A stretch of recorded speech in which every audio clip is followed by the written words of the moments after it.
Okay, welcome everyone. This is the third video I've done. This is called Introduction to Ontological Mathematics, as presented by myself, which is M. Faust 10, 1945, and this is in the series of Ontological Math for Engineers, an interview with an ontological mathematician, and I'll explain why there's quotes around that.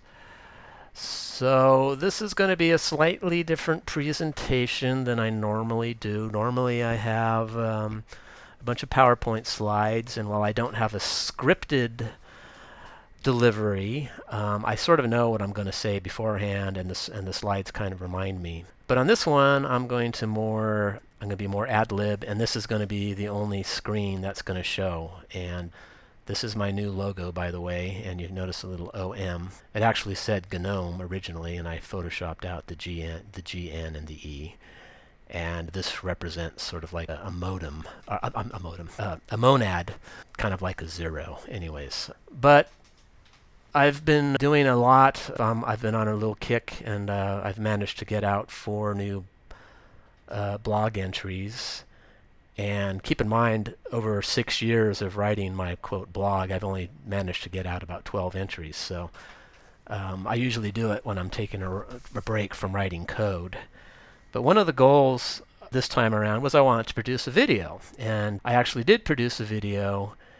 And one of the nice things about doing a video or a blog post is you always gain some new insight about the subject. It usually deepens and appreciates your understanding of the subject. But on this particular case, this presentation I had done, I had sort of a question that I was investigating, and as I thought about it and I produced it, I actually answered my own question, and I realized that the video it's not as good as I thought it was. So I was kind of looking for some new ideas to produce a video on, and you have to be careful because with a video, it's always hard to find good topics for to produce a video. Because if it's too hard, that's what I like about blog posts is you can get more technical and you can easily choose your words and you can edit it over and over and say exactly what you want to say. But when you do a video, at least since I don't script my videos, I kind of ad lib it and just say, what's on my mind. So it's got to be something that's interesting but not too hard. But one of the things I was thinking about that I could do was I've never actually done an introduction to ontological mathematics. I basically more or less write for people I think who are in the community, and I don't bother explaining what monads are and stuff. That's because it's they do a good job. The God series does a much better job than I could, and there's some good videos out there that do a good job. And I think one of the reasons why I also never decided to do an introduction is it's too daunting of a task. I mean, how can you possibly explain what ontological mathematics is in a single video or even a blog post? But then I thought, well, if you could do an interview format where either I'm interviewing someone who's an ontological mathematician or someone interviews me, no one expects in an interview, like when you interview a physicist, that they're going to tell you about physics, but you can get some interesting ideas. So what I decided to do was to do an interview with, a quote interview, with someone who knows ontological math. Well, there's only one problem. I don't know anyone other than myself who knows ontological mathematics. So then I thought, well, I could interview myself.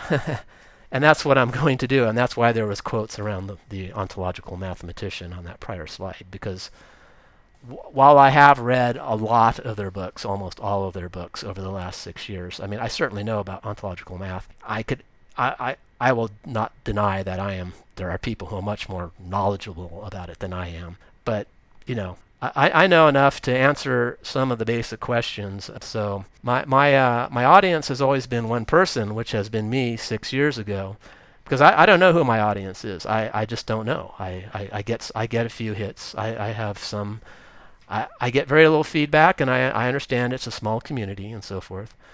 I have the person I've always sort of made these for was me 6 years ago. So 6 years ago, when I first started learning about ontological math, I had a few basic questions that I just couldn't, at least nowadays you have the Hyperionism movement, and there's a couple of sources When I first started learning about 6 years ago, there was almost nothing out there. So I decided that might be a good way to sort of do an introduction as in an interview format, and to just basically ask a few basic questions. And like I say, this is going to be more of an ad lib thing, and it's kind of an experiment with me. So that's my introduction right there.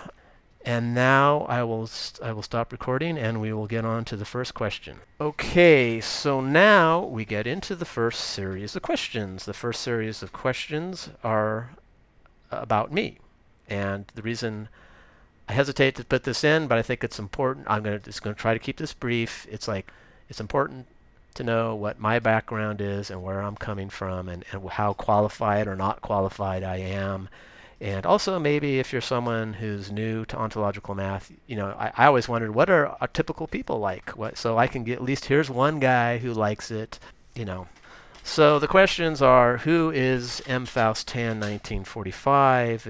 What's your background in general? What's your background vis-a-vis ontological math? How did you first discover ontological math? And is your background typical for ontological mathematicians? So we'll start off with the first one. Who am I? Well, M. Faust Tan is not my real name. It's an anonymous ID. M. Faust is named after one of the original authors, Michael Faust. I liked him. I would say of the original. I like Mike Hockney too, but among Mike Hockney, Adam Weishaupt, and Michael Faust, I thought Michael Faust was the most, I don't know, not not as bombastic as Mike Hockney. Although I appreciate that about Mike Hockney though too.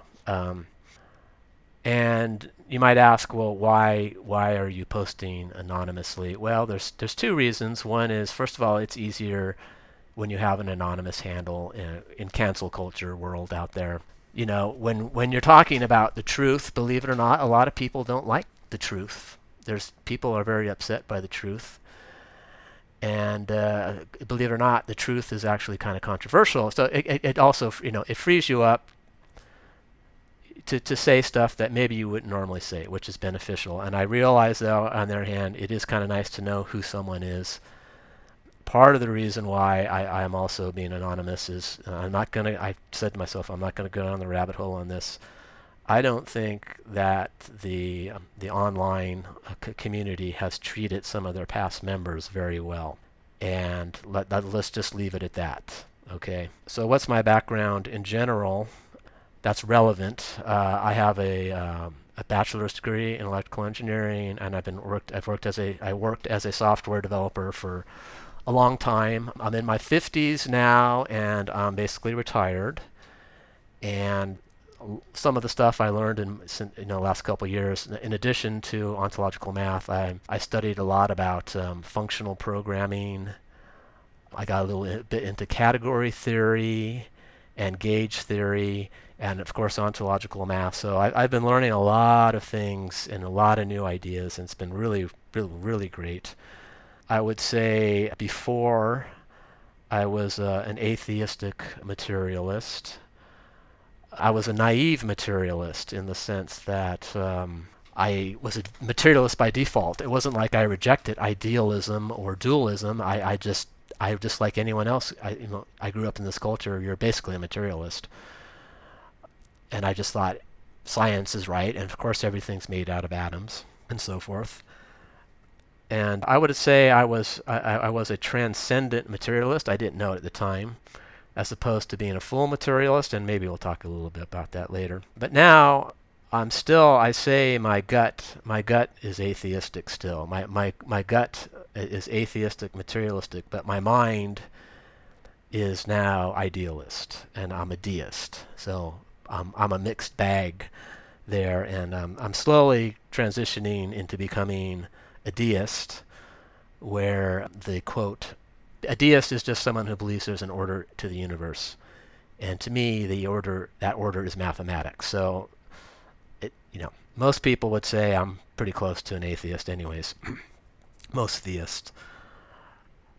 Okay, so what's your background with respect to ontological math? So why am I qualified to talk about why do I feel like I'm qualified to talk about? Well, I've been reading their books and almost exclusively for the last 6 years. I've read all of the God series. I've read all of the Truth series. I've read almost all the other stuff too. Jack Tanner, David Sinclair, and I I spent a lot of time. I'm a runner, and I always think about it on my runs, and it's I can't say enough positive things about it. How did you first discover it? Well, it's kind of fortuitous, and on the other hand, it was non-accidental. I had found an article written by Peter Domenica about zero-dimensional quantum mechanics, and they actually talked about this guy in one of their books, and they didn't like him, by the way, but he wrote a very interesting little quick scientific article about zero-dimensional and infinity and all this stuff, and I found it, and I tried to find it again later, and I was searching on like zero-dimensional physics and all this kind of stuff, and I came across Armageddon Conspiracy website, and that's where they had some notes. At that time, they were writing the God Series 3, and I bought the God Series 3. That was the first book I ever read, and I just couldn't put it down. I just loved it. And they said, if you're an INT, we'll get you. I forgot to mention that. I'm a Myers. Oh, I think I did mention that already. My Myers-Briggs is the right match for them. So you could say it's completely fortuitous, but it was also non-accidental, because I've been looking for the God. I've been looking for ontological math for 25 years, in one form or another. And I was destined to find it, I think. So, what is your background typical among ontological mathematicians? Is your background typical? What are other people like in the community? Well, I don't know, because I don't know anyone else. From what they've said in their books, they say that a lot of the people they seem to track are what they call love and lighters. These are people who are more kind of new agey. If I had to guess their Myers-Briggs type, they would probably be more like an INF. And they say it's not who they're really trying to appeal to. I think in that regard, I would be more of a typical ontological math, because I'm not new agey at all. I'm completely rational, and I've been an analyst my whole life, and I'm pretty hard-nosed about everything.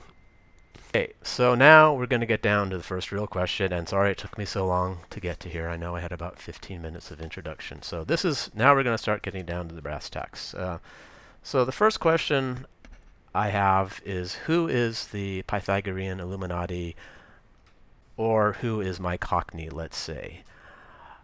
Now, when I first read about it, I was really interested in this question, even more so than what is on ontological math itself.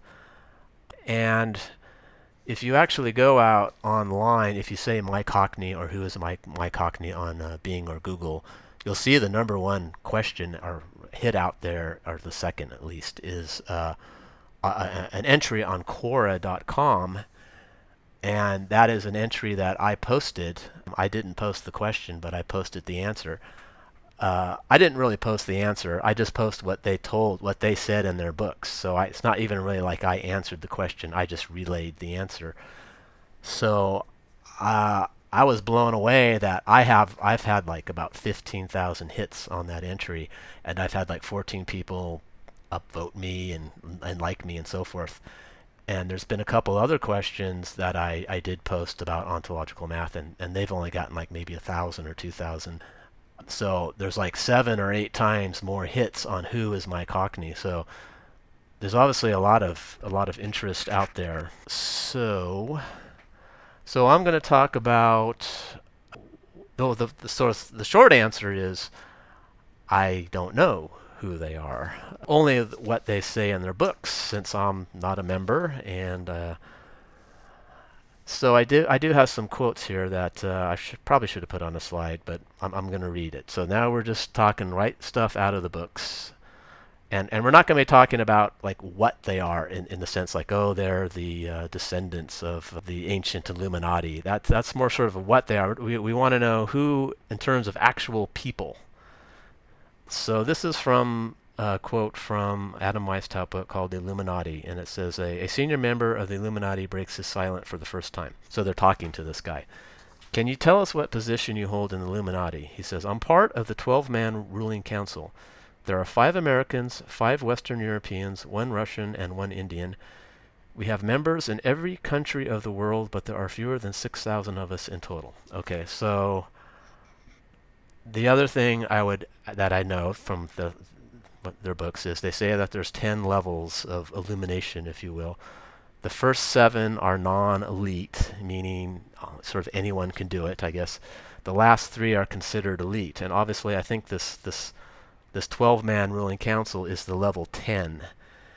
And in order to get from level 7 or beyond, you have to actually be accepted. It's not just a sort of automatic promotion. And that's what the guys who wrote the God series, the 3 guys who wrote it, were trying to get promoted into the upper levels.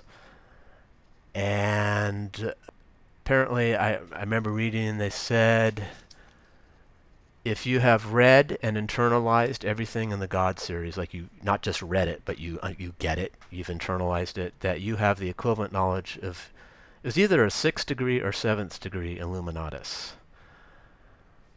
So I have some other quotes here. The society functionally, this is from the Illuminist Army by Brother Aberis.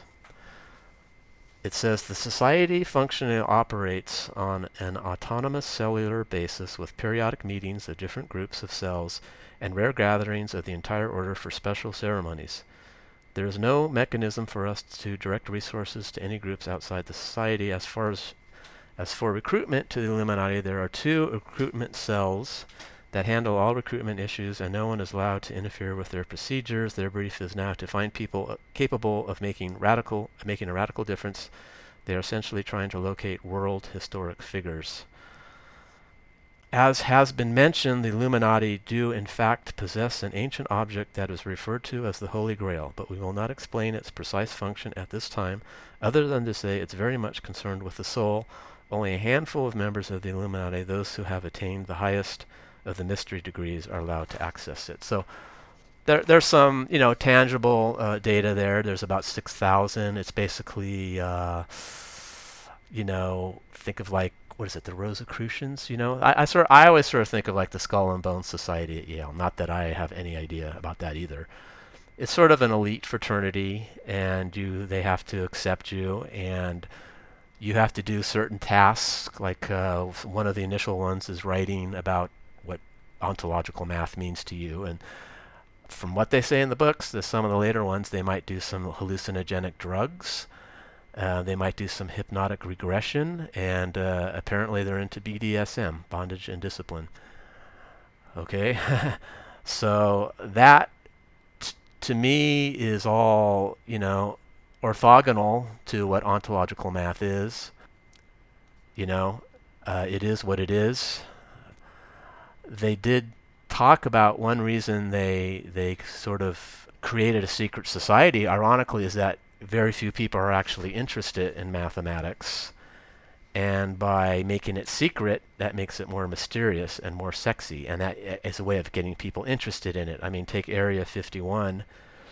It's just secret because there's probably certain military planes, but people start ascribing things like there's UFOs there and all this stuff. And if you probably knew the secret of Area 51, it'd probably be rather mundane, and it's mostly just military aircraft and all. But that's a way, sort of a technique to get people interested in this, is to make it secret. So, like I say, I could go on a lot more about speculating now. We start getting into speculation about what I think it is, but first of all, I really don't know. And one thing I sort of have come to the conclusion too is like, it doesn't matter. It used to be important to me, but it doesn't matter. It just is the system stands on its own or it doesn't stand on its own. The only things I would add is I sort of think what they're not. And are they a cult? You know, are they some sort of weird Jim Jones cult? No, I don't think so at all. Are they satanic or something, you know? No, I don't think so. But even if they have one or two beliefs, I had someone online who sort of it was disturbed, I think, by the fact that they sort of seem to have a are okay with Aleister Crowley. And you know, whether you like Aleister Crowley or not, I don't, you know, I'm not a big, I don't know. I don't know that much about him. I think when he was in his early days, I didn't, it wasn't aware he graduated from, I think, either Cambridge or Oxford. You know, he was a pretty smart guy. In the end, he was a drug-addled loon. I do know that.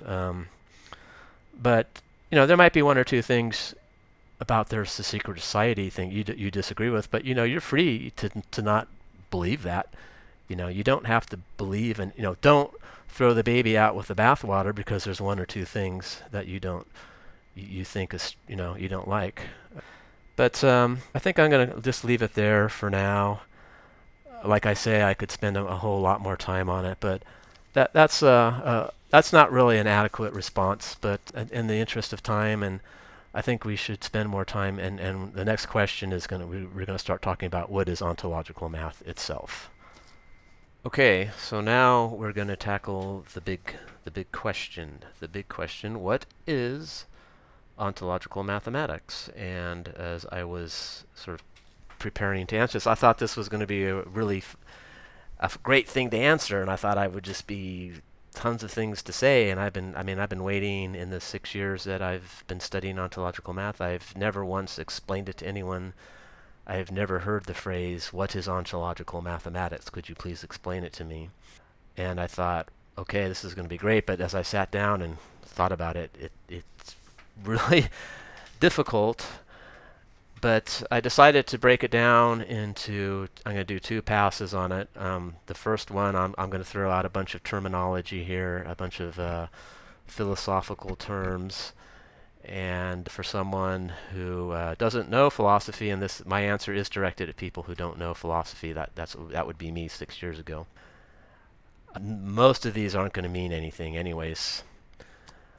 But I sort of, for completeness, I sort of feel like I should at least just, here's the sort of the surface level of what it is. So I have 3 basic categories, and I'm going to run through these pretty quickly. The first one is philosophical perspective, the second is a practical perspective, and the third is a categorical perspective. So let's look at it from the philosophical perspective. So obviously, ontological math, it's obviously an ontology. Okay, this is versus an epistemology. So I'm not going to really get into what ontologies are right now, but not only not only is it an ontology, they claim it's the ontology. It's the reduction base. It's the lowest level. Ontology is reality, models reality. Epistemology is what we know or what is true. So ontology is about what is real. Not, you know, we obviously have certain illusions, and we're not seeing direct reality, but this is trying to get into what is the true nature of reality, and it's mathematical. That means all is numbers. Okay, so that's sort of from the very, you know, they inherit it from the Pythagoras. His original school was everything is numbers. However, all numbers are waves. So really, it's an extension of that all is not numbers, but actually all is waves. So so that's what the mathematical, you know, ontological math is, and that's versus, let's say, what they call analytical math or axiomatic type of math. That is not necessarily ontological. That's, you might say, is more maybe like perhaps epistemological math. Okay, so this is a special type of math. This is different than any other math that's out there. And this math, this ontology, is reality. So what is ontological math? Well, it's right in front of you. Everything in front of you that is actually using ontological math. Okay, so that's kind of the sort of the very obvious one. The one I particularly like is to call it's a transcendent mathematical idealism. And so the basic, when it comes to sort of categories of philosophy, you have materialism, you have idealism, and you have dualism. And no one believes in dualism anymore. It's just how can these two different dualistic things interact with each other? It's a real problem. Why would there be two things instead of one? So you're either in the materialistic or the idealistic. So that's where the idealism comes from. And I'm going to drill down on this in the next pass. So that's actually that's a really good that sort of identifies what it is. That's kind of like saying a band, this band, what type of music? Well, they're a heavy metal band. You know, it helps you to categorize it, but doesn't explain at all about what they sound like. You know, if you like heavy metal, and I say this is a heavy metal band, it doesn't. I cannot conclude I'm going to like it. I don't like most of the metal bands out there, right? You know, if someone doesn't like heavy metal, if I say this is heavy metal band, then they can probably be pretty sure they're not going to like it. But that's a good term. I like that. That's the one term I actually used when a friend asked me, "What is this thing you're into?" I said it's the transcendent mathematical idealism. And then the other thing, philosophical, is a dual aspect monism. This is I think a very nice thing to have on idealism. They can explain. They sort of matter is they're not materialists, but matter does kind of have a sort of special significance in this dual aspect monism. It all comes from light, and matter is a form of broken light. So matter is an aspect of the system, but it's not the monism. The monism is idealism. So the next sort of way you can look at it, this is a practical categorizations, and this is my one. This is the one that I like. I like to think of it as it's like a philosophical distribution, just like a Linux distribution. So a Linux distribution, you have the nucleus and the core, and you have a bunch of apps, editors, and you have a graphical user interface, and you have browsers, and it's all this whole system of thought. It's not just about it's not even really just about ontology. It's about even ethics and other interesting ideas all kind of brought together. And I have a blog post on that. And so the core in the core things, like for instance, is Leibniz monadology, and a lot of it is off-the-shelf software. They didn't create it themselves. They didn't come up with all the ideas in ontological math. Most of it is ideas that have been out there for a while, and they've brought it together at like a distribution form. So, and then the third sort of perspective is a categorical perspective.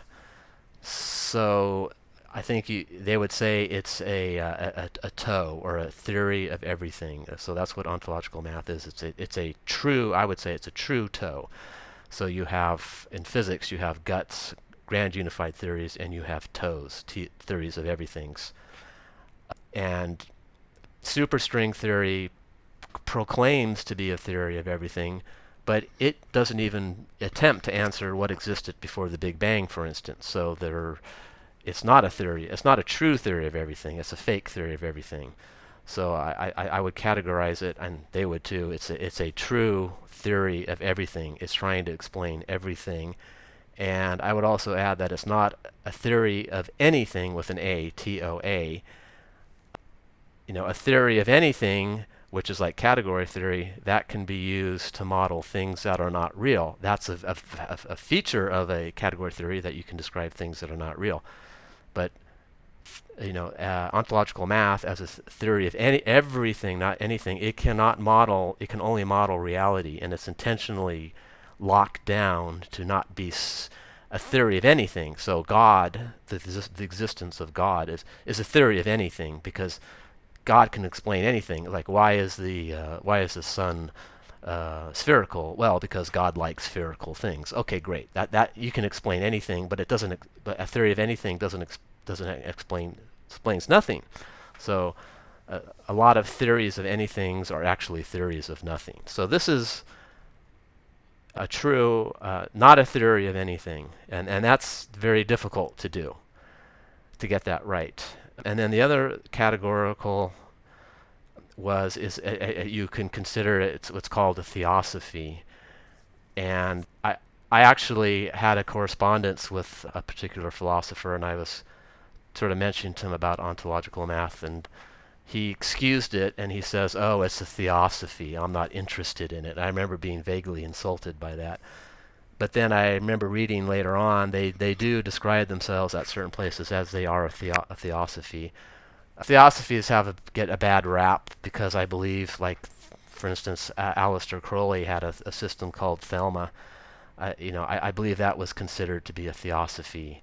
And I think arguably maybe like Scientology could be considered a theosophy too. It's just a sort of a philosophical system that is sort of more, it can be more encompassing. It can include, maybe get into things like ethics and politics and the whole, grand schmear. Ontological math is part of a much larger theosophy called Pythagorean Illuminism. So you might perhaps say that the Pythagorean Illuminism is the theosophy, but to me, ontological math is sort of the core of that, and arguably ontological math itself is not a theosophy. Okay, so that's the right there. That's the 30,000 foot level, and in the next pass, I'm going to stop recording at this point, and then I might drill down on a couple more of these, and in the interest of time. Okay, so after doing that first pass and me looking through the ideas, I've decided that I'm only going to take one of those points, which is transcendent mathematical idealism, and I'm going to drill down on just that one thing, because I realized that, like, one of my things that I talked about, ontological math as a philosophical distribution, I have literally done a video on that, and it was a 45-minute video just on that one topic, and almost any single one of those things I mentioned in the prior pass there about what is ontological mathematics, to really do it justice would take me at least a half an hour on any of them. And so I just decided to do this one because I have two other questions that I want to get to in this presentation. I'm trying to keep it under an hour at this point. So I'm doing something on this one. I decided to create a slide. So we're going to talk a little bit about the difference between materialism, transcendent materialism, and transcendent idealism, and idealism. So the significance is on the word transcendent. So first of all, I have these sort of this dimension here of sort of concrete and abstract. Now this is from the materialist perspective, because most of the people in my audience are going to be, who are listening to this, are going to be materialists who are trying to convert to idealism. So sort of from the materialistic point of view, this lower layer is the quote more real, and this is sort of the quote weird part. Now, people from an idealist point of view would have the exact opposite. They would say materialism is very weird and very strange, and idealism is very natural. But so let's look at this now. So we have materialism. Now, most people who are materialist are naive materialist, and this includes physicists too. I mean, most people are materialists sort of by default. They haven't actually looked at what idealism is, and they've rejected it, and they've decided they're materialists. Most people are naive materialists, sort of default materialist. And I would posit to you that most people who are materialist are actually transcendent materialists. So what's the difference? So a materialist would be sort of just a fundamentalist that says all there is matter. To me, a transcendent materialist, and you can't really say which is which. I mean, it's like saying what's the difference between, let's say, hard rock and heavy metal. Like when is something that is hard rock? When does it become heavy metal? When does it not? You might, when you hear it, you can go, yeah, that's heavy metal and that's more hard rock. But you can't. It's hard to say what the difference is. Now, I mean, there is a difference between transcendent materialism and materialism. I mean, usually once you see it, you can understand it. But it's really hard to describe. But I would suggest to me, transcendent materialism, it would be something along the lines of Spinoza, who's this is just I could be wrong on this, but Spinoza is the guy who he's a pantheist, that he believes that matter, every single bit of matter, has a little bit of consciousness in it, because that's the big problem with materialism, is how can you get consciousness, right? Consciousness is a freebie with idealism. They basically just assume it. And idealism can easily explain matter because it's just a dream, right? When you go to sleep at night and you dream, it's like it feels like real matter. Well, that's all matter is. So idealism has got this part covered. They have their issues though, which we'll talk about later. But materialism, a pure materialist has the problem of how does stupid, dumb atoms that have no consciousness in them, how does consciousness emerge? And that's where I think most people who are materialists, even though they're naive materialists, I mean, I can say for me, when I was a materialist, I was actually a transcendent materialist. I didn't know it, of course. So a typical, let's say an example of a transcendent materialist would be like Spinoza, who believes there's a little bit of consciousness in every atom. You see, there's sort of that little mystical thing that's in addition to matter that you can possibly use to explain how you can get consciousness. So another one, this is something I heard of philosopher Daniel Dennett talk about, is information. If you sort of believe information, even though Daniel Dennett says you need to have matter to store the state for information, he sort of suggested that maybe it's the information itself is more important than the matter, and it's the information that can somehow cause consciousness to arise. So that's a form of transcendent materialism. And just as a little aside, one of the things to me that the God series does do, whenever they attack materialism, they're always doing this. They're assuming this basic type of materialism that's much easier to attack. This is a little bit more subtle. So that's kind of a little straw man thing I think that they do, is that when they ever talk about materialism, they are talking about this type of materialism. But in fact, most people, I think, who are materialists are probably transcendent materialists. But now on the opposite side with idealism, to me, one of the big problems with idealism is the sort of prevalence of matter. I mean, if you believe, and this is straight idealism, it just says that there's just mind and there's nothing else, and there is no matter. How does a pure idealist explain why does it bother to create all this illusion of matter? I mean, there seems to be a lot of matter. Why can't I fly? I have to walk to places. I mean, it sure seems like there's a lot of this illusion of matter. It must be an illusion, right? Why does the universe go through so much so much effort to create this illusion of matter and material?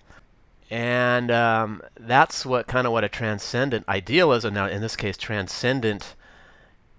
Usually when we say transcendent, it means go up. Make it more abstract. But in the realm of the abstract, transcendent makes you more concrete. So transcendent doesn't actually always raise you up. It actually sort of draws you towards the middle. Like in this side of the fence, it actually is a more concrete version of idealism. Now, this is where the dual aspect monism part of ontological math comes in. And so they kind of give matter a special status. It's an aspect as opposed to being the fundamental monism. It's sort of ultimately derived from ideas and waves and mind.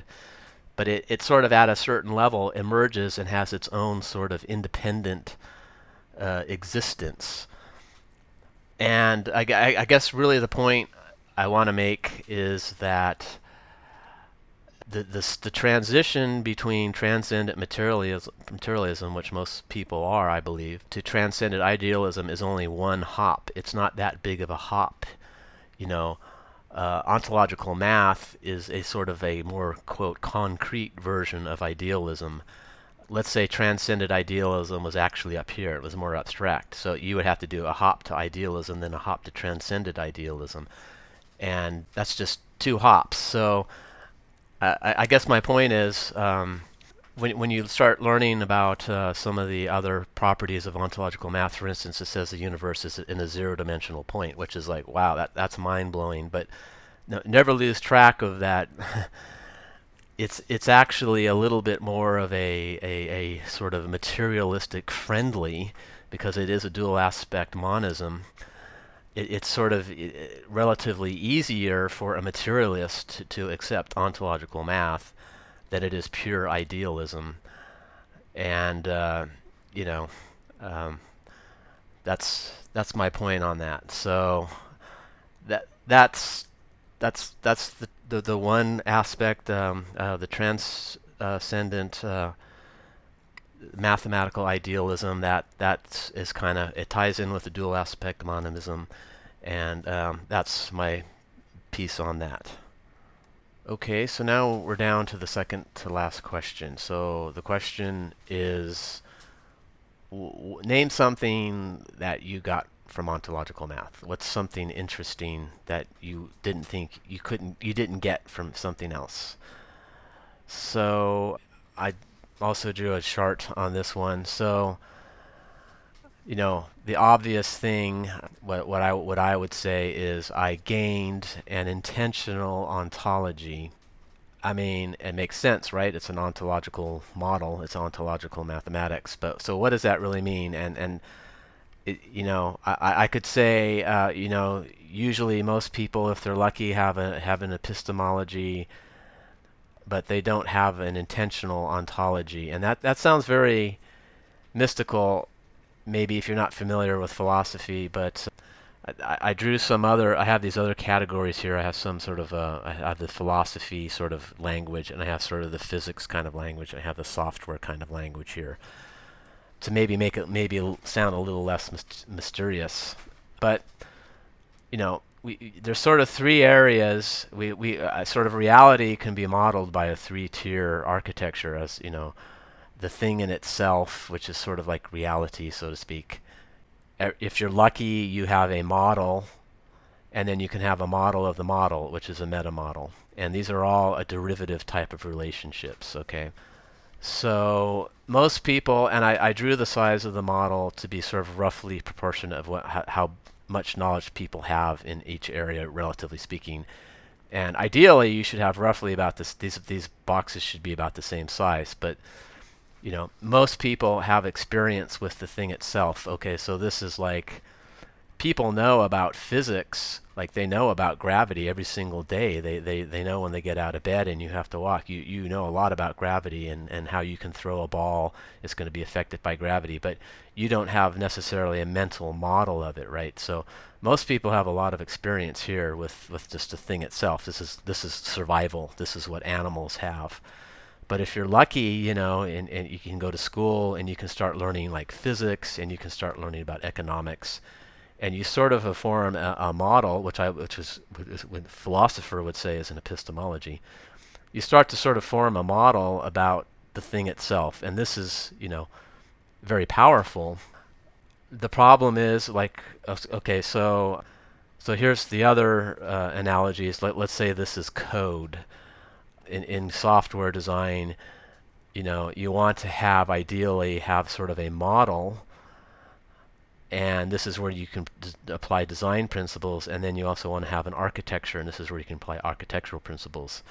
And the difference between design principles is design principles are maybe different based on the app, and architectural principles have a tendency to be applicable across all apps, but they're necessarily more abstract, so they're not as a specific type of a recommendation. So most programmers, when they write code, they don't do this, and they don't have an intentional design or an intentional architecture. But there's always an accidental. You always have a design, and you always have an architecture with code.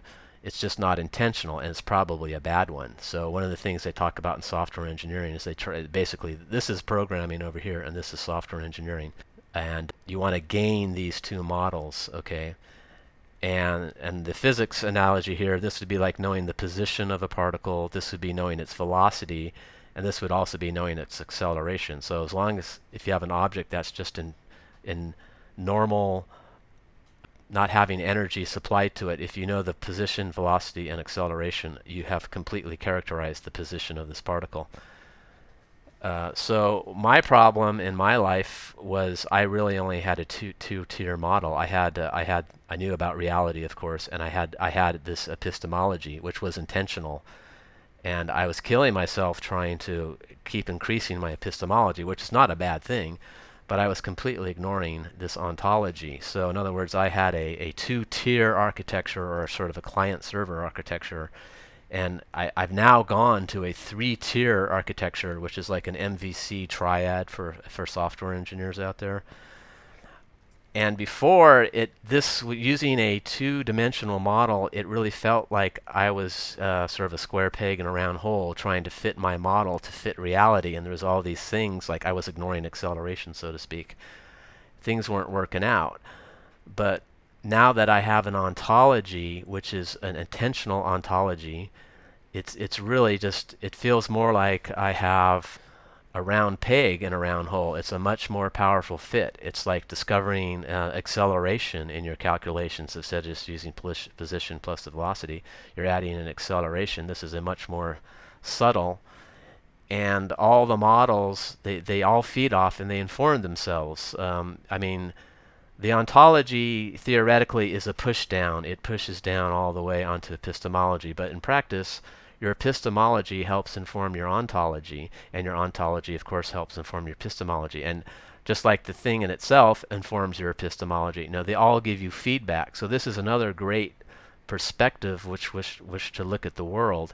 And I was literally only seeing sort of 2/3 of the world before, and this has given me the missing 1/3, and I'm just only now I'm sort of beginning to appreciate the power of learning and ontology. And the other thing I want to say briefly about the ontology is the real power of ontological math isn't necessarily their conclusions. You may or disagree with their conclusions, but the language, the journey they use to get you there, the terms, the way they break things down, it's the journey, not the destination. If you disagree with their conclusions, you can still greatly appreciate, a benefit from their basic language and their breakdown, and it gives me a language which to explore this space. And I can also take the language of philosophy now, and I can start applying it to software, which is my main thing. I start coming with all these insights of thinking about software in this way, as of just a meta model. Think of it as an ontology. And it's just given me, so much, and it's just been really, really so worth it, and it's just completely changed my life, and it's like I'm a whole nother person, and I'm just so grateful to the authors and to whoever came up with all this stuff, and for releasing it. And now we're going to get into the last question. Okay, so now we get down to the final question, and this should be pretty quick. I did actually have someone kind of ask me on this, because on a comment, and there's some I can't read 32 books. That's too much. How can I learn it? And you don't really. First of all, you don't have to read all 32 books. Let's say of the God series. There's some redundancy. Well, I think the hardest part about learning ontological math is not so much about the learning; it's the unlearning. Okay, so you have to unlearn, and they have to deconstruct you on your materialism thing, and you don't know which arguments are going to stick. And so basically what the God series is, you'll notice there's a lot of repetition, but I think the reason there's a lot of repetition is they have to say the same thing in slightly different ways, because they never know which way is going to take. And it really is true. Some ways you read the way that don't resonate with you, and then when they present it in another way, all of a sudden you'll get it. So obviously, I should backtrack a little bit. One thing before, I would say, even before you attempt to learn ontological math, is I would recommend taking the Myers-Briggs personality test. And I would want you to be an NT on the two middles, either an INT or an ENT, or at least an INF. I'm not saying if you're like an extroverted sensing feeling, which is ESF, that you can't learn it. Obviously you can, but it's sort of going to appeal to INTs especially, but NTs I guess in general, and perhaps NFs. And this is all stuff I've got from their books. and this is something what I used to always recommend as a programmer. I would always recommend everyone, oh, you should go into code. And now I would want to know someone's Myers-Briggs personality type before I would say they go into code, because I understand that if you're in ESFs are not going to be happy doing something like coding, and just in the same way that me as an INT, I would be miserable being a politician or something like that, where I had to interact with people all the time. So your Myers-Briggs personality is important, but you know, and chances are, if you're interested in ontological math, you're probably an INT anyways. But I'm not trying to discourage anyone, but that might help. Do that first, and then I would say, obviously, the books are the best source. The God series and the Truth series. The God series is a little more. It's first of all, it's a little longer. It's a little bit more circuitous at getting to the point, but in a good way. And the first couple series of books from the God series, they weren't allowed to say quite as much of their model. Like, they used something called R squared greater than zeros. I mean, they couldn't get into a lot of the details, but around, let's say, God series maybe 4 or 5, they really they got permission from the board, I guess, that they can start including more. And the other difference, I would say the Truth series is maybe a little bit more direct about getting to the point. It's only 17 books. And one difference between the Truth series and the God series, I think the Truth series spends a lot more time deconstructing Abrahamism, which is religion.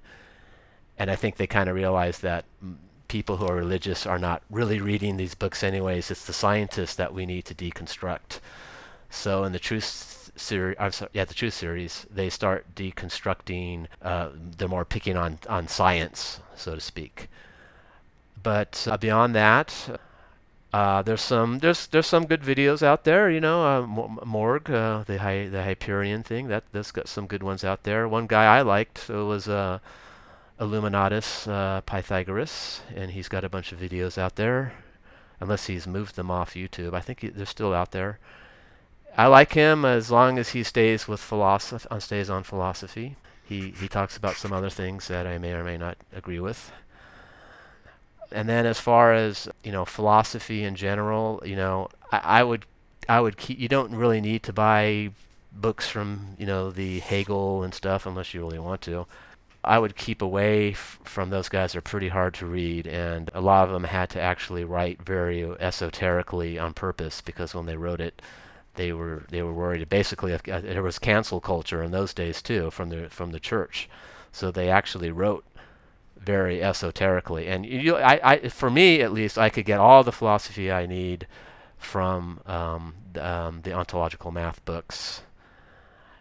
And what else was I going to say here? Oh, if you do want to read about philosophy, get some of the sort of philosophy for dummies. There's that worked good enough for me. Okay, so that's it. And in conclusion, thank you everyone for listening.